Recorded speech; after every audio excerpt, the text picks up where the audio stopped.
Manipur Student Federation MSF Jiribam District Committee da Sinduna Jiribam ki Babu Parada leba PWD Guest House sa Imaleba ki damakta masa mathanda mai thajatuna thawai tha ki ba thobo pebam chitaranjan gi laikidaba kumathoyak subaning sing kumo numit 21st Student Martyrdom Day English nin kun gamanga thorong ngarang mapung fana pangthokkhre thorom aduda All Jiribam Club United Association Azuka gi President M Pak Sana mangang Observation Committee MSF District Committee Jiribam gi Chairman T H Samanan Singh Jimet की lifetime President C.H. Kamal Singh upon Jiribam Maira Paibi के President S. Susila Devi District Kang Association Jiribam के General Secretary O. Bisambor Singh Amasung All Manipur Women Voluntary Association Amawava के President T.H. Priyadasini Devi Namarueba Mitunan Singh Oike Laikhidraba Athobo Pebam Chatarajan के photo da Laisu Katuna Miyam Ikai Khumnaba Utke Thoronge Chief Guest Oikiba All Jiribam Club United Association के President M Pak Sana mangang na haikibada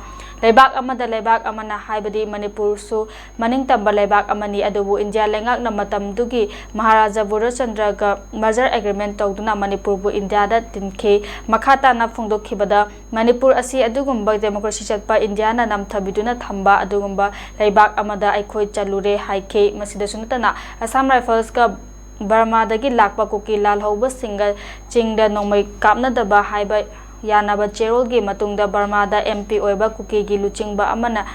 semba kuki lal holup ka su India Manipur yauna su ama tangwaduna ngasidi Manipur da kuki gi lengak amagi demand torokpa hore haina wafam kaya su phongdokhe amaromda apon Jiribam Maira Paibi gi President S Susila Devi na haiki hauzik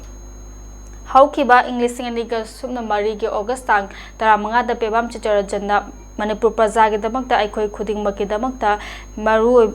miyoiba amagi hak mangba yaroi habagi matangda aikhoi hingdaba yade Manipur gi rules of law bu afaspana namsinuna thamliba sigumba aina sibu muthatkani haibagi maramda masa mathanta maira sukhatlaba kanda Manipur gi asugumba aina asi muthatnabagi damak mathanta maira sukhatlaga thawaina pontha oikraba Chitaranjan gi damakta yamna Thagat ningai ni mahakumba thongna phaba isa ama phangjabasi Manipur gi damakta di yamna mangaleba nupa thokpa praja gi miyam gi damakta sibak ki daba Manipur bu kannaba gi damakta thawaina pontha oikhiba masigi damak mahapu hanna thagat chari haina phongdokhe All Manipur Women Voluntary Association Amawaba gi President T H Priyadasini Devi na haike khulai paiba Indian military singi migot minai haibadu matam adugi nupi angang singbu otpi naibiba amadi nupa singbu na yamna minung siletana hatpi khiba sigumba tamthiraba hingchaya itambagi lo afaspa asigi mayokta athoba sina laikhidaba asi matam pumnamakta mahapu aikoina ikai khumnaba utpham thoi haike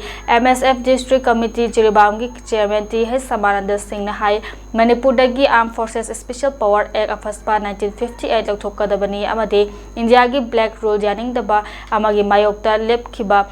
Iyamba Chitaranjan mahakna miyangi maira oduna masa mathanta thawaina pontha pikhiba asi ningsing numit asigi Manipur da lairiba mafam khudingmakta thorom asi pangthoi ngasigi thorom asida lepiri lakpiri ba pumna mapu thagat pasu phongdokchari haina phongdokhi